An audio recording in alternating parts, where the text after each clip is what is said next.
Hello friends, இன்றைக்கி நம்ம பன்னீர் பட்டாணி போட்டு ஒரு கிரேவி பண்ண போகிறோம். சப்பாத்தியோட சைட் டிஷ் பார்க்கலாமா? வெங்காயம், தக்காளி, பட்டாணி,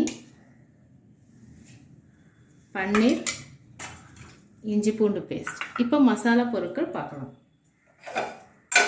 மிளகு, சோம்பு, மஞ்சத்தூள், தேவையான உப்பு, ஜீரகத்தூள், மிளகாத்தூள், தனியாத்தூள். இப்போது சமைக்க போகலாமா? இப்போதைக்கு நம்ம அடுப்பு பற்ற வச்சு எண்ணெயை கொதிக்க வந்துடுச்சு. இப்போ மிளகு போடலாம். மிளகு போட்ட உடனே சோம்பு நல்லா பொரிஞ்ச உடனே வெங்காயத்தையும் போட்டணும். இது கொஞ்சம் பொன்னிறமாக ஆகிற வரைக்கும் கொஞ்சம் வெயிட் பண்ணணும்.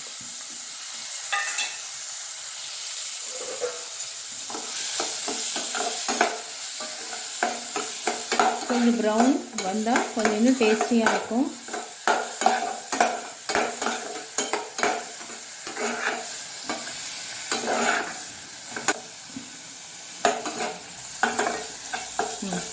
இப்போது ப்ரௌன் கலரில் மாறிடுச்சு. இப்போ நம்ம இஞ்சி பூண்டு பேஸ்ட்டை போடணும். இஞ்சி பூண்டு பேஸ்ட் வாசனை போன உடனே தக்காளியை போட்டுடணும்.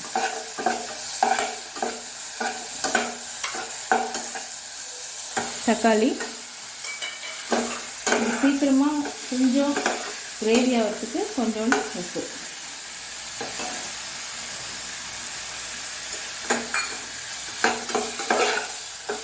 நல்லா கொக்கு மாதிரி வந்த உடனே மசாலா போட ஆரம்பிச்சிடுது. ஓகே ஃப்ரெண்ட்ஸ், இப்போது கிரேவி மாதிரி கொக்கு மாதிரி எடுத்துட்டு மசாலா போடலாம். மஞ்சத்தூள், ஜீரகத்தூள், கரம் மசாலா, தனியாத்தூள், மிளகாத்தூள் இதெல்லாம் போட்டுட்டு ஒரு பெரட்டிட்டு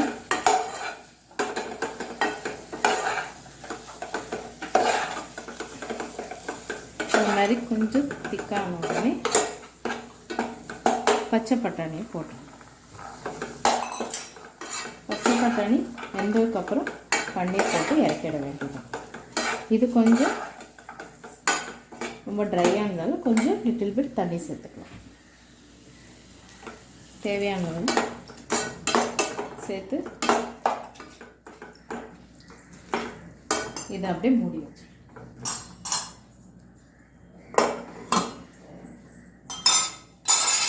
இப்போது நம்ம கிரேவி பண்ணதை பார்க்கலாம்.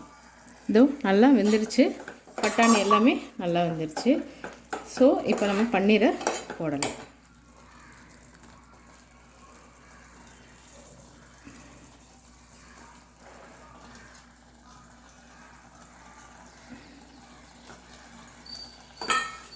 ரொம்ப நேரம் பண்ணாதீங்க. அதில் இருக்க தண்ணி வடிஞ்சிடும். பன்னீரோட தண்ணி அப்புறம் ரொம்ப தண்ணியாகிடும். மேலே லாஸ்ட்டாக கொத்தமல்லி.